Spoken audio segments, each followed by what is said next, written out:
Welcome to Azuri Cuisine channel. আজি মই এটা নতুন ৰেচিপি লৈ আহিছো চিকেনৰ সালাডৰ এনেদৰে চিকেনৰ সালাড বনাই খালে বহুত টেস্টি হয় আপোনালোকেও ঘৰত ট্ৰাই কৰিব আৰু মোক কমেন্টত নিশ্চয় জনাব বইল কৰি লোৱা লাই শাক দুডাল মান এনেদৰে মিহি মিহিকৈ কাটি দি ল'ব তাতে হাৰ্ড বইল কৰা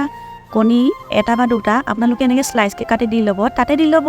বইল কৰা চিকেনখিনি বনলেছ কৰি দি দিব লগত দিব আদা নহৰু পেষ্ট কাটি থৈ দিয়া পিয়াজৰ টুকুৰা পুৰি লোৱা শুকান জলকীয়া ফুণ্ডাখিনি দি ল'ব লগত দিব পেৰি পেৰি মছলা অকণমান আৰু লগত দি দিব নিমখ পৰিমাণ অনুযায়ী দি তন্দুৰী সস দিব এয়া স্মোকি ফ্লেভাৰ্ড সস দিব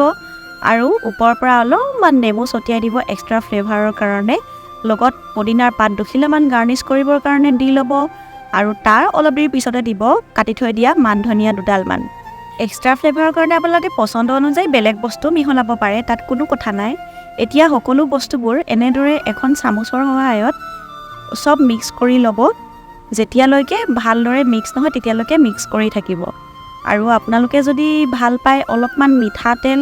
নহলে বা আপোনালোকৰ যদি ঘৰত জলকীয়াৰ আচাৰ আছে অলপমান জলকীয়াৰ তেল অকমান এনেকৈ দি ল'ব পাৰে মই ইয়াত দিয়া নাই কাৰণ মই এনেকেই ভাল পাওঁ খাই আপোনালোকে এক্সট্ৰা ফ্লেভাৰৰ কাৰণে দিব পাৰে